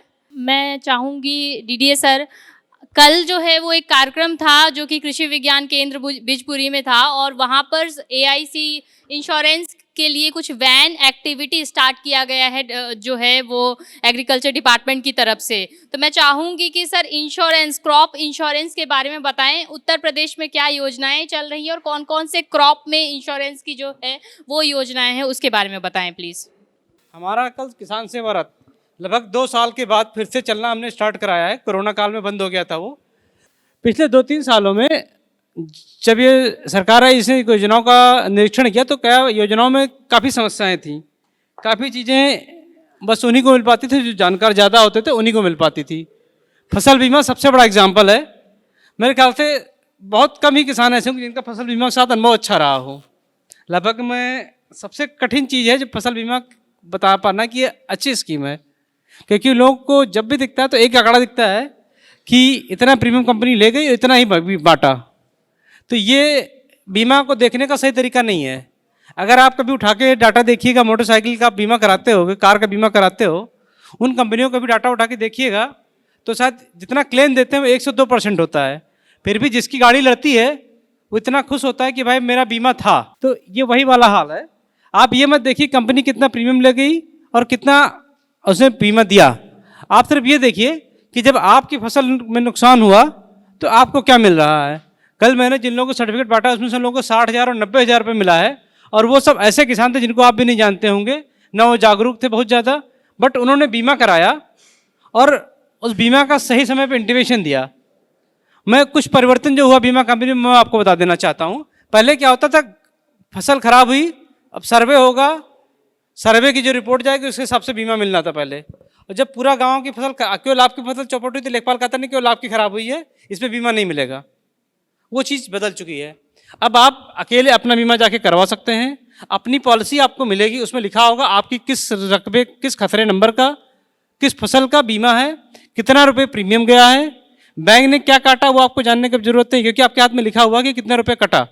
बैंक ने 10,000 काट लिया, 15,000 काट लिया, आपको हिसाब भी नहीं पता, बैंक ने कह दिया बीमा कट गया, आपको पता भी नहीं होता क्या कटा है। तो जो पारदर्शिता इस स्कीम में नहीं थी वो आई है। अब आप ये जान सकते हैं मेरे किस फसल का बीमा हुआ है।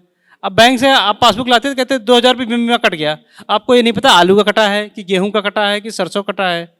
आपके केसीसी में जो फसल लिखी थी बीमा आपका उसी का माना जाता था। अब वो एक्चुअल में क्या फसल, उससे जब कंपनी आती कहते नहीं आपका तो बीमा इसका सरसों का था, आपने आपका आलू खराब हुआ है, तो वो बीमा नहीं देती थी।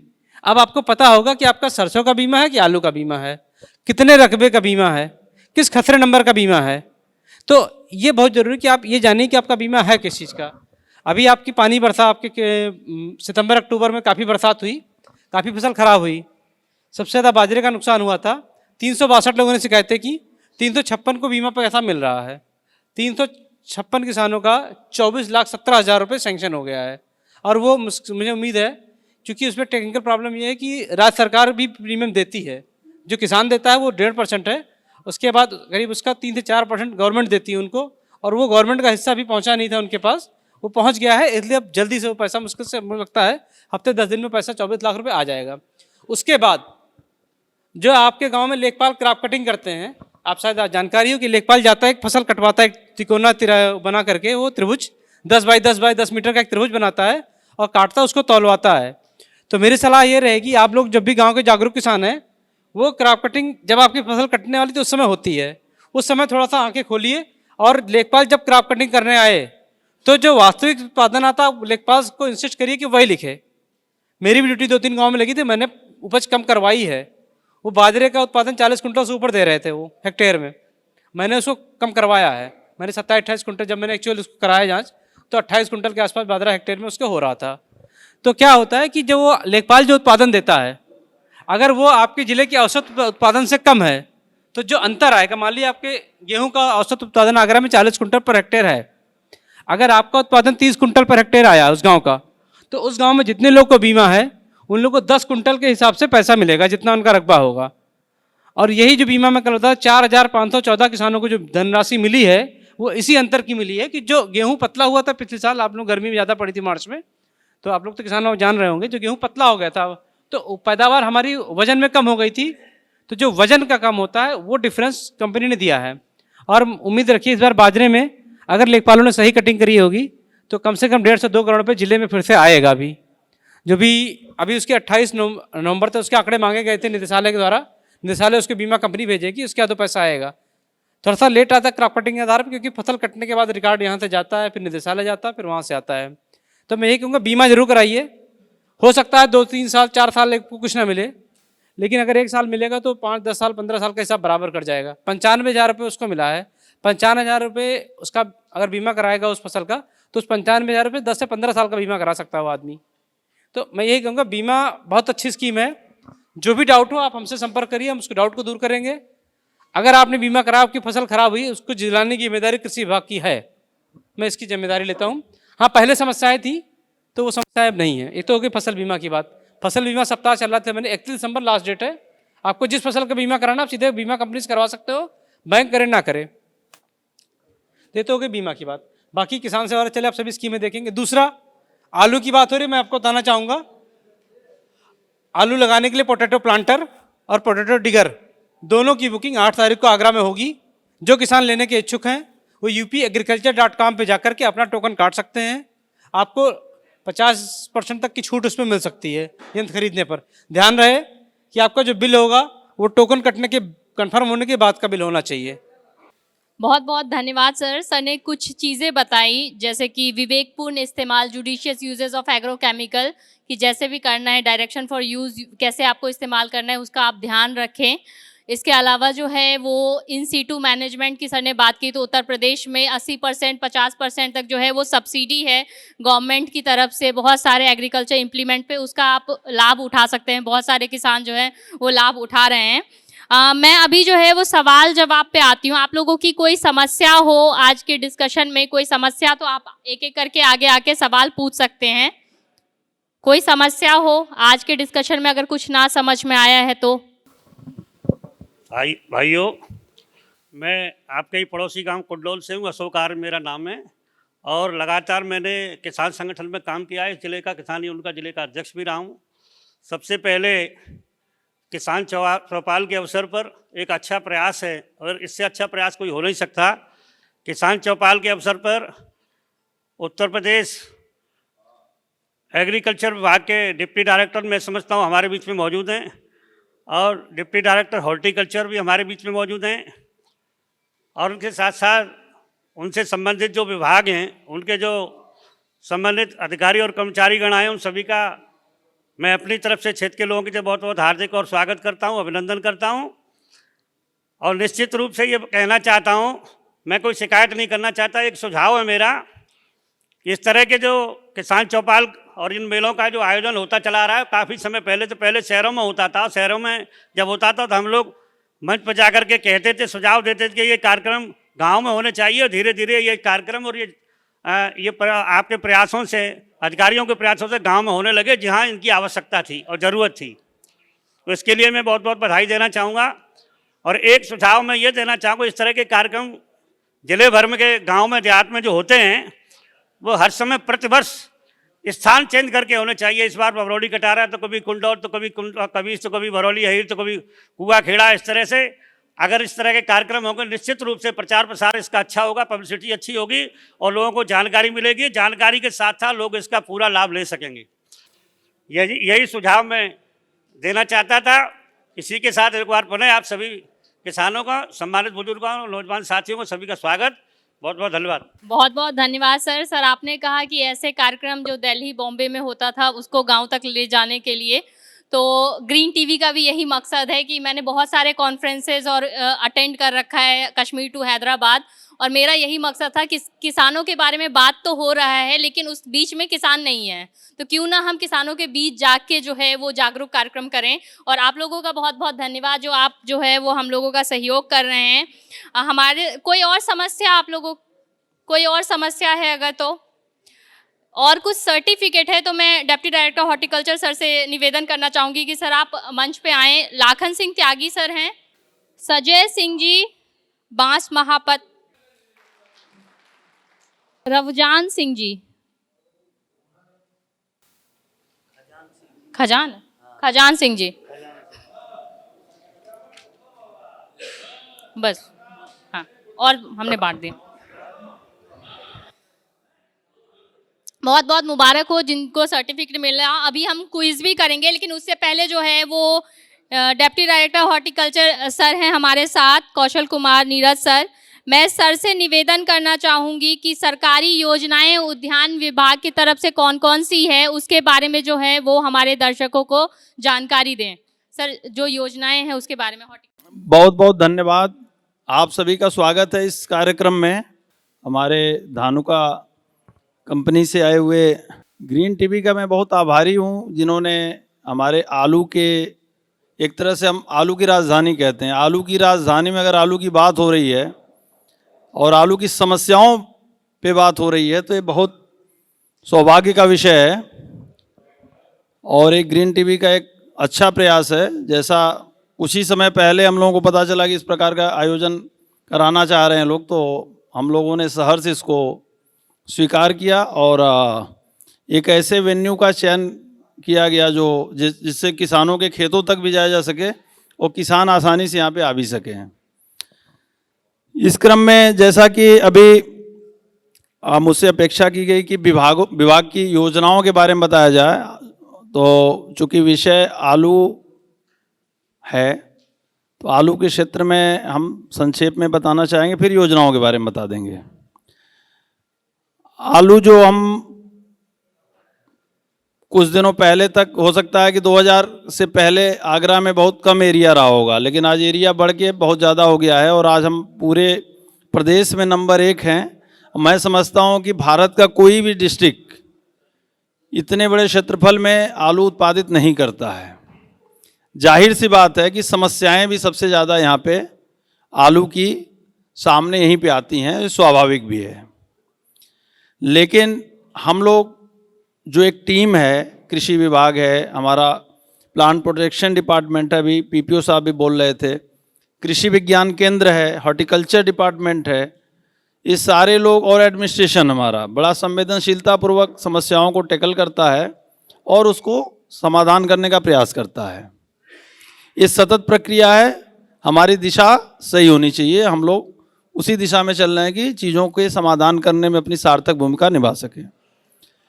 तो आलू का जहाँ तक खेती की बात है, बहुत विस्तार से बताया गया कि एक तो बीज की समस्या होती है, दूसरा हम फर्टिलाइजर मैनेजमेंट की बात करते हैं, तीसरा प्लांट प्रोटेक्शन, जो तीसरा विषय है इस चौपाल का विषय है, मुख्य विषय है।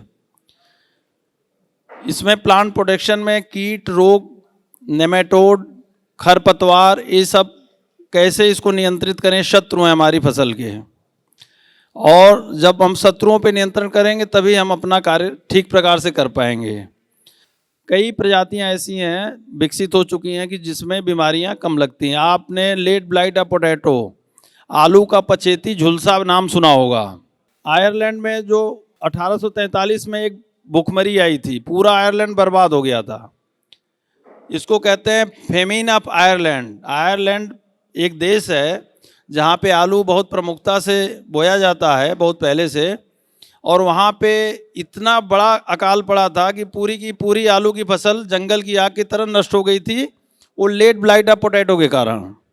उसके बाद बहुत रिसर्च हुए और अभी विस्तार से बताया भी हमारे पीपीओ साहब ने कैसे लेट ब्लाइट को नियंत्रित करें। तो आज लेट ब्लाइट नियंत्रण की स्थिति में है, फॉर्चुनेटली दवाइयाँ भी हैं और रोग रोधी प्रजातियाँ भी उपलब्ध हैं। अब आप लेट ब्लाइट हम लोगों ने देखा है 10 साल पहले बहुत होता था, हमारी फसलें बर्बाद हो जाती थी, लेकिन बात यहीं समाप्त नहीं होती है। तमाम ऐसी बीमारियां अभी भी हैं, चाहे विषाणु जनित हो, चाहे बैक्टीरिया से होती हों, चाहे हमारी फंगस से होती हों, चाहे नेमेटोड के माध्यम से होती हों या अन्य किसी कारण से होती हों। एक बड़ी श्रृंखला है बीमारियों की। तो हम गुड एग्रीकल्चरल प्रैक्टिसेस के माध्यम से, जिसको बोलते हैं कि अच्छी कृषि पद्धतियाँ, उसके माध्यम से इन बीमारियों को कंट्रोल में रख सकते हैं, नियंत्रित रख सकते हैं।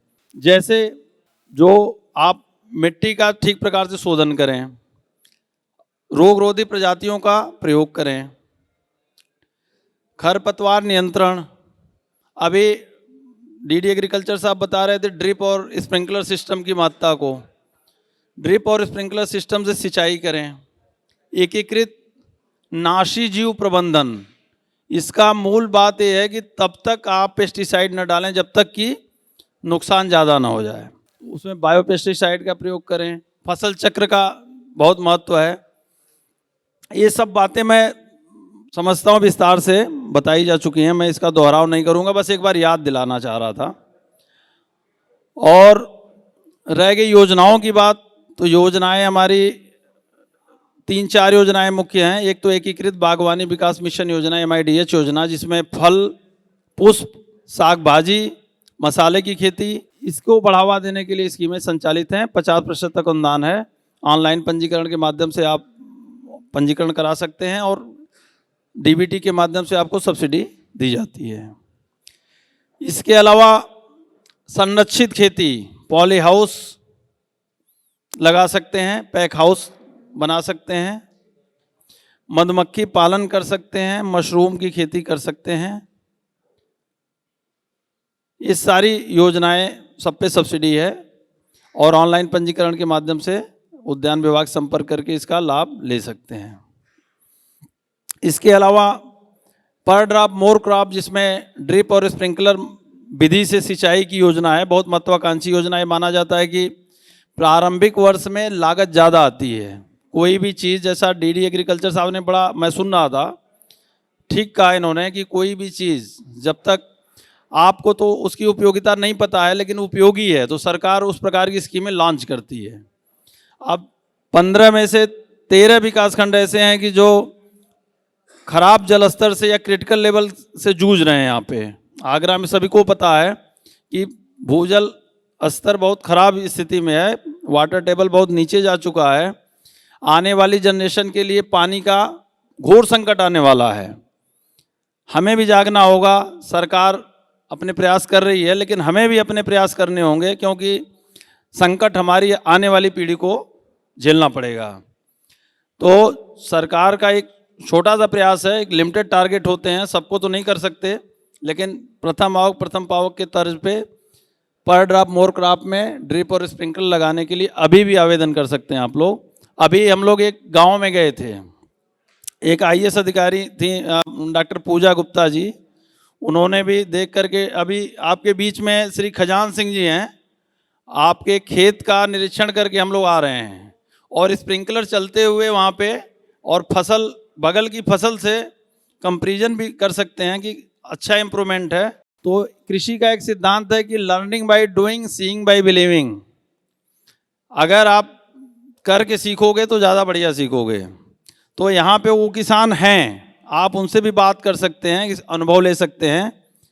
और मैं समझता हूँ कि अंगीकृत करने लायक योजना है, आप उसका ज़रूर पंजीकरण कराएं और लाभ लें। जिन्होंने अभी करा लिया है अच्छी बात है, नहीं कराए आगे करा लें।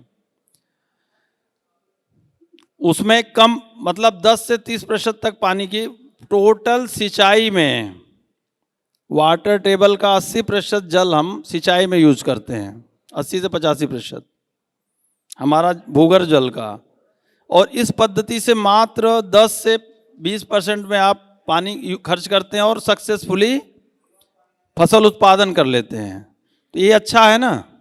अभी संजय सिंह जी गए थे साथ में, इन्होंने बड़ा अच्छा एक्सप्लेन किया कैसे समय की बचत हो रही है। समय की बचत होना बहुत कीमती है। समय, जो समय आपके हाथ से निकल गया वो दोबारा नहीं आता है। बता रहे हैं पहले 10-12 घंटे में सिंचाई कर पाते थे 1 हेक्टेयर की, अब हम आधे घंटे 1.5 घंटे में से 1 घंटे में कर लेते हैं। यही तो बता रहे थे आप। तो ये अनुभव से सीखिए और अपनाइए। तीसरी महत्वपूर्ण योजना अनुसूचित जाति के किसानों के लिए, जो उनके पास ज़मीन का आकार कम होता है, तब भी सरकार उनके फायदे के मद्देनज़र जो 90% तक 75 से 90% सब्सिडी, फूलों की खेती, सब्जी की खेती, मसाले की खेती और गुलाब की खेती करना चाहते हैं तो कुछ भी, मतलब ये टारगेट लिमिटेड होता है। लेकिन 14 लाख का बजट था और अभी भी कुछ योजना जो रबी और जायद की बची हैं, उसमें आपके आसपास के किसान हो तो उनको प्रेरित कर सकते हैं। इसके अलावा आलू बीज उत्पादन के लिए 25,000 रुपये प्रति हेक्टेयर, जो प्रोसेसिंग की वैरायटी जो, उसके लिए आपको सब्सिडी दी जाती है। एक मैं यहाँ पे बताना बहुत ज़रूरी समझूंगा, एक मिनी सेंटर ऑफ एक्सीलेंस, एक नर्सरी यहाँ पे बन रही है डौकी में। वहाँ पे स्वस्थ पौध तैयार करके किसानों में वितरण करने का कार्य किया जाएगा। जल्दी ही लोकार्पित हो जाएगी, आप लोगों के उपयोग में आएगी। एक नया काम हुआ है और यहाँ के सब्जी उत्पादक किसानों के लिए मैं समझता हूँ एक मील का पत्थर साबित होगा। और वहाँ पे जब उद्घाटन होगा तो आप लोगों को बताया जाएगा, वहाँ उपस्थित रहिएगा। इसी महीने में हो जाएगा, इस महीने के अंत तक। और मैं समझता हूँ कि आप लोग काफ़ी देर से यहाँ पे सुन रहे हैं, एक से एक महत्वपूर्ण जानकारी आपको दी गई होगी। उसको मैं देख रहा था, कुछ लोग नोट भी कर रहे थे। और यह आयोजन तभी सफल माना जाएगा कि इस मंच के माध्यम से जो बातें कही गई हैं उसको हम अपने व्यवहार में ले आएँ, तब तो उसकी उपयोगिता उपादेयता सिद्ध होगी। और मैं समझता हूँ कि जितने संभ्रांत किसान यहाँ बैठे हैं, अवश्य इस दिशा में कार्य करेंगे। और मैं ज़्यादा समय आपका न लेते हुए अपनी बात को समाप्त करता हूँ। और इस आयोजन के लिए जितने भी लोग जुड़े रहे, ग्रीन टीवी, एग्रीकल्चर डिपार्टमेंट और यहाँ के किसान भाई हमारे जो अन्नदाता, और धानुका एग्रीटेक से मैकेनाइजेशन के बारे में भी चर्चा हुई होगी। तो ये सारी बातें हुई समग्रता से। मैं समझता हूँ कि ये आयोजन बहुत ही उपयोगी सिद्ध होगा और इस प्रकार के आगे भी प्रयास किए जाते रहेंगे। धन्यवाद। बहुत बहुत धन्यवाद सर। आप लोग नंबर नोट कर सकते हैं। धानुका एग्रीटेक से अगर आप जुड़ना चाहते हैं तो आप नंबर जो है वो नोट कर सकते हैं 1800-102-1022 1800-102-1022। कर लिया नोट आप लोगों ने? धानुका एग्रीटेक का नंबर है। CNH इंडस्ट्रियल का नंबर आप नोट कर सकते हैं 1800-419-0124 1800-419-0124। कर लिया आप लोगों ने? ग्रीन टीवी का नंबर आप नोट कर सकते हैं 9953218363। आखिरी पड़ाव करते हैं। 5-6 सवाल आपसे पूछे जाएंगे। जो भी सही जवाब देगा उनको कुछ इनाम दिया जाएगा। सबसे पहले डीडी एग्रीकल्चर सर से निवेदन करना चाहूंगी, जो आपने बताया है उससे रिलेटेड एक सवाल पूछिए। हाँ सर, ये बता सकते हैं कि बीमा कंपनी जो हमारी है वो रबी में कितना प्रीमियम लेती है? कोई बता सकता है? जो आपका एक प्रीमियम होता है ना, कितना % प्रीमियम लेगी कंपनी जो कि बीमा के लिए जो प्रीमियम लेती है? देखिए क्या है कि 1.5% आप बता रहे थे, पहले आपने 1.5% बताया था ना, आप इन्हीं को दे दीजिए। लेकिन क्या है कि मैं आपको फिर से बता दूं, खरीफ में 2% है, रबी में 1.5% है और आलू पे 5% है।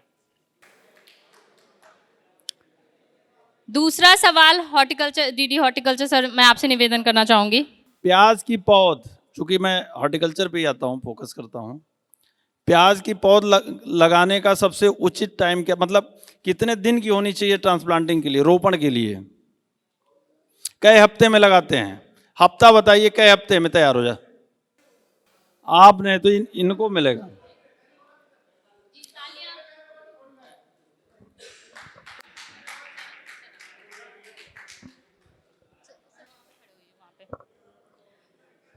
मैं अजय शर्मा सर आपसे रिक्वेस्ट करना चाहूंगी, जो भी आपने बताया है उससे रिलेटेड जो है वो एक सवाल पूछिए। अच्छा, जो अभी बात हुई थी हमारी आपकी, इंडिया में न्यू हॉलैंड के कितने प्लांट हैं? 66। किसने बताया है?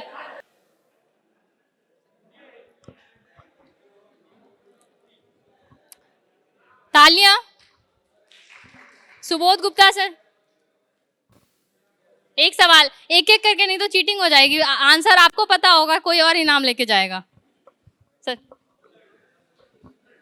अभी सर ने ये बताया कि हमें डायरेक्शन ऑफ यूज जो दवाई का है वो बहुत ज़रूरी है, हमें पहचानना और जानना, और उसी विधि में हमें दवाई का प्रयोग करना चाहिए। तो मैं सवाल भी वही पूछूंगा डायरेक्शन ऑफ यूज का, ताकि अगर कोई भूल गया यहाँ पे तो उसको दोबारा याद आ जाए कि उसका डायरेक्शन ऑफ यूज क्या है। हमने बात करी पछेती झुलसा को लेकर के। पछेती झुलसा के लिए हमने किरारी की बात करी, जिसका टेक्निकल एमिसल्ब्रोम है।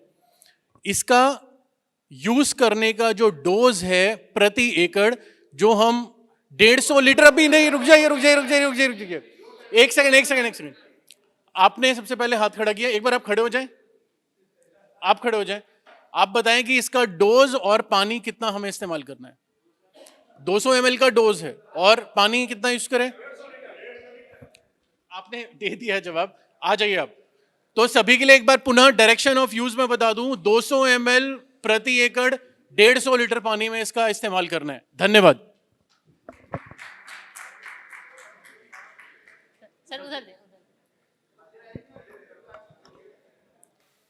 एक सवाल मैं भी पूछना चाहूंगी, जैसे रोग कीट नियंत्रण से रिलेटेड है, तो जुडिशियस यूजेज ऑफ एग्रोकेमिकल कहा जाता है, विवेकपूर्ण इस्तेमाल, लेकिन कहा जाता है एग्रोकेमिकल जो छिड़कने से पहले कुछ मेजरमेंट होते हैं, कुछ चीज़ें होती हैं जिसका देखभाल करना चाहिए। वो कौन से ऐसे 2-3 पॉइंट्स बता सकते हैं कि अगर आप खेत में कोई केमिकल दे रहे हैं तो आपको क्या क्या करके खेत में केमिकल देना चाहिए? कोई बता सकते हैं 2-3 पॉइंट्स? हम लोगों को एज अ किसान क्या करना चाहिए? मैं छत्रपाल त्यागी। कोई भी केमिकल्स लगाने से पहले हाथों में ग्लव्स होना चाहिए, मुंह पे मास्क होना चाहिए, जिससे कि हमारे शरीर को कोई नुकसान ना हो। Thank you so much sir. तो इसी के साथ मैं धन्यवाद करना चाहूंगी डिप्टी डायरेक्टर एग्रीकल्चर सर का, डिप्टी डायरेक्टर हॉर्टिकल्चर सर का, धानुका एग्रीटेक से सुबोध गुप्ता सर का, सीएनएच इंडस्ट्रियल से अजय शर्मा सर आपका, और मैं सबसे बड़ा धन्यवाद करना चाहूँगी यहाँ मौजूद जितने भी किसान भाई हैं, मैं आप सभी का बहुत बहुत धन्यवाद करना चाहूँगी। कोई सवाल पूछना चाहते हैं तो आप ग्रीन टीवी के व्हाट्सएप नंबर पर अपना सवाल हमें भेज सकते हैं। हमारा व्हाट्सएप नंबर है 9953218363। और अगर आप कोई धानुका एग्रीटेक से जुड़ना चाहते हैं तो आप धानुका एग्रीटेक के contact number, toll free number पे आप संपर्क कर सकते हैं, जो है 1800-102-1022। और सीएनएच इंडस्ट्रियल से अगर कोई समस्या हो, कोई सवाल पूछना चाहते हैं तो आप उनके टोल फ्री नंबर पे कांटेक्ट कर सकते हैं, जो है 1800-419-0124। तो फिलहाल आज के किसान चौपाल में बस इतना ही। मुझे दीजिए इजाजत। आप बने रहें हमारे साथ और देखते रहिए ग्रीन टीवी। नमस्ते।